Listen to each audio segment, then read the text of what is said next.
Hello everyone. आप देख रहे हैं राधा स्वामी विद्यापीठ। स्वागत है आप सभी का। आज की क्लास में फिर से संविधान के बारे में देखेंगे। पिछले क्लास में हमने संविधान के भाग 2 को देखा था। आज भाग 3 को देखेंगे। इसमें मूल अधिकार का उल्लेख है। मूल अधिकार के अंतर्गत कुल 12 से 35 तक अनुच्छेद आते हैं। तो वैसा अधिकार जो व्यक्ति के सामाजिक, आर्थिक, राजनीतिक के साथ साथ नैतिक विकास हेतु आवश्यक है। नैतिक विकास में आप आध्यात्मिक विकास ले सकते हैं, उन्हें हम मूल अधिकार बोलते हैं। यह यूएसए के संविधान से लिया गया है। फ्रेंच भाषा में मूल अधिकार को मैग्ना कार्टा बोला जाता है। दरअसल फ्रांस ने ही सबसे पहले अपने संविधान में मूल अधिकारों को स्थान दिया था। यदि मूल अधिकार किसी भी कारण से, किसी भी प्रकार से इसका हनन होता है तो हम इसके खिलाफ न्यायालय में जाके लड़ सकते हैं। पूर्व में एक प्रश्न आया था कि मौलिक अधिकार निम्नलिखित में से क्या है, जिसमें बहुत सारे ऑप्शन थे और इसमें एक ऑप्शन वाद योग भी था। तो इसका सही उत्तर होगा वाद योग, यानी मौलिक अधिकार वाद योग भी है। मूलतः 7 मूल अधिकार थे, जिसमें अभी कुल 6 हैं, क्योंकि 44वें संविधान संशोधन 1978 द्वारा संविधान के अधिकार, जिसमें संपत्ति का जो अधिकार है, जो अनुच्छेद 31 एवं 19 के क में था, उससे वहाँ से हटा के अनुच्छेद 300 के क जो भाग 12 में है डालकर कानूनी अधिकार दे दिया गया। मूल अधिकार एक नैसर्गिक अधिकार है। कहने का मतलब है कि जन्म के बाद ही हमें ये स्वतः प्राप्त हो जाती है। जो भी जितने ये मूल अधिकार हैं सारे। सरदार वल्लभ भाई पटेल की अध्यक्षता में जो कराची अधिवेशन 1931 में हुआ था, उसके तहत कांग्रेस ने अपने घोषणा पत्र में मूल अधिकारों की मांग रखी थी। और जो इसका प्रारूप जो तैयार हुआ था वो जवाहरलाल नेहरू ने किया था। इसका मूल अधिकार का अब देखेंगे सभी अनुच्छेदों का जो विवरण है जो निम्नलिखित है। पहला है अनुच्छेद 12। अनुच्छेद 12 जिसमें राज्य की परिभाषा है। कहने का मतलब है कि इस परिभाषा के अंतर्गत भारत की केंद्र एवं राज्य सरकारें, भारतीय संसद, स्थानीय निकाय जैसे नगर पालिका, पंचायत, साथ ही साथ गैर संवैधानिक संस्थाएं जैसे LIC इत्यादि, ये सब इसके अंतर्गत आते हैं।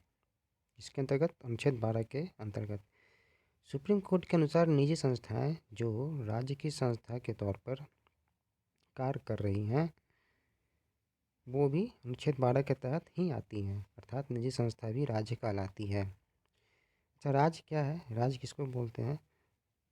तो जैसा कि हम जानते हैं कि जैसे बहुत सारे प्रांत हैं, जैसे बिहार, यूपी, झारखंड, मध्य प्रदेश इत्यादि। तो ये तो प्रांत हैं, ये इसको तो हम राज्य बोलते ही हैं। तो सिर्फ यही राज्य ही नहीं है, बल्कि इसके अलावा वो सारे राजनीतिक संरचना जो केंद्र और राज्य की सरकारें जैसे और संसद, न्यायपालिका इत्यादि से भी संबंध राज्य का ही है। साथ ही वैसी स्वायत्त संस्था जो अपने क्षेत्र के सभी निर्णय स्वयं लेती हैं, जैसे शिक्षा board, railway board, LIC, BCCI, SSC, BPSC, UPSC जितने भी हैं, ये सब खुद का निर्णय स्वयं खुद ही लेते हैं। जैसे एक मिनट, जैसे बिहार SSC या ये BPSC क्या है कि ये अब जैसे कि BPSC हो गया, तो इसका जो नोटिफिकेशन निकलता है वो स्वयं BPSC निकालती है, ना कि कोई इसके लिए सरकार बीच में कुछ मतलब सरकार इसमें कोई कुछ नहीं कर सकता। सबका अपना अपना वो उसमें एक अधिकार होता है। तो ये भी राज्य के अंतर्गत आते हैं। अनुच्छेद 13 है, यदि राज्य ऐसी कोई विधि बनाती है जो मूल अधिकारों का उल्लंघन करती हो, तो ऐसे में न्यायालय अनुच्छेद 13 के तहत हमारे अधिकारों की रक्षा करता है, न्यायिक पुनर्विलोकन के आधार पे। और न्यायिक पुनर्विलोकन जो है कहाँ से लिया गया है? अमेरिका से लिया गया है। अब है समानता अधिकार। समानता का अधिकार में अनुच्छेद 14 से 18 तक आते हैं। देखते हैं अनुच्छेद 14। एक विधि जो सबों पर एक समान लागू होंगे, परंतु अपवाद में कुछ है, जैसे राज्यपाल, राष्ट्रपति, सांसद, विधायक, मीडिया, इसको विशेषाधिकार प्राप्त है। तो कहने का मतलब है कि एक कानून या एक विधि या जितने भी अधिकार हैं वो सबों पर एक समान ही लागू होंगे। कुछ लोग हैं अपवाद में जिन पर ये लागू नहीं है और उन्हें विशेषाधिकार प्राप्त है। अनुच्छेद 15 जाति, धर्म, लिंग तथा जन्म स्थान के आधार पर भेदभाव का निषेध का जो उल्लेख है अनुच्छेद 15 में है, अर्थात इन चीज़ों में सभी को एक समान अधिकार मिलना होता है। अगला है अनुच्छेद 16 लोक नियोजन अर्थात नौकरी में सभी को एक समान अवसर देना। इसमें भी अपवाद है। पहला है क्रीमी लेयर।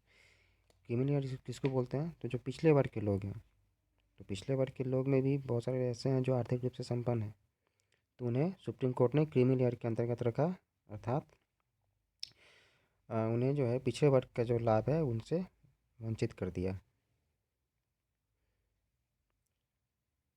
दूसरा है EWS इकोनॉमिकल वीकर सेक्शन।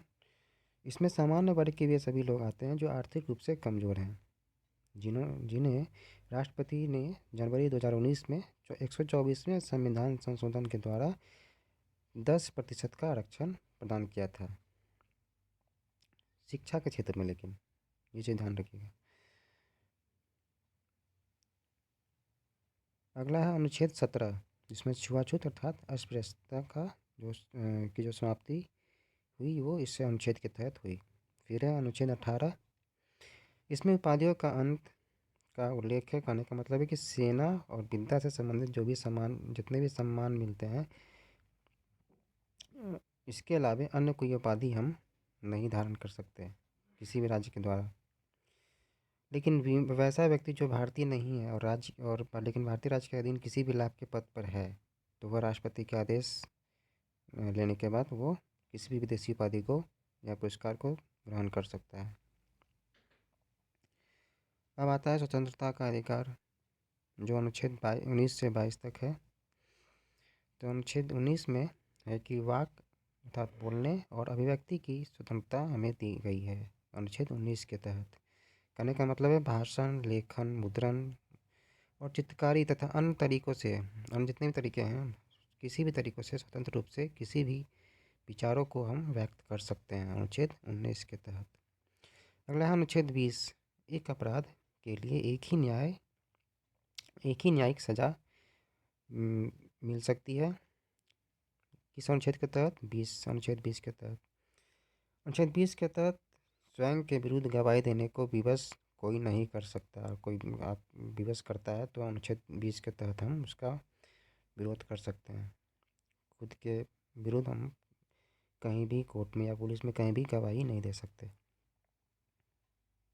अगला है अनुच्छेद 21। इसमें प्राण एवं दैहिक स्वतंत्रता का अधिकार। कहने का मतलब है किसी को भी विधि की प्रक्रिया के अतिरिक्त अन्य चीज़ों जो उसके जीवन और व्यक्तिगत स्वतंत्रता के अधिकार, जैसे गोपनीयता या रोजी रोटी से संबंधित कोई अधिकार है, तो उससे उस व्यक्ति को वंचित नहीं कर सकते अनुच्छेद 21 के तहत। इससे संबंधित एक प्रश्न है कि अनुच्छेद 30 के तहत व्यक्ति अपने पसंद के व्यक्ति से विवाह कर सकता है। क्वेश्चन आया था कि किस अनुच्छेद के तहत व्यक्ति अपने पसंद का विवाह कर सकता है? तो अनुच्छेद 21 के तहत। फिर अनुच्छेद 22। इसमें गिरफ्तारी से संरक्षण, मतलब कि किसी व्यक्ति को गिरफ्तार करने से पहले उसका कारण बताना पड़ेगा कि किस कारण से वो उस व्यक्ति को गिरफ्तार करने आया है, और जो गिरफ्तार व्यक्ति है वो अपनी रुचि के अनुसार वकील रख सकता है। साथ ही गिरफ्तार किए गए जो व्यक्ति हैं उन्हें 24 घंटों के भीतर मजिस्ट्रेट के समक्ष प्रस्तुत भी करना होता है। तो ये है अनुच्छेद 22। आगे हम देखेंगे इसी से आगे जो मूल अधिकार है। तब तक के लिए थैंक यू।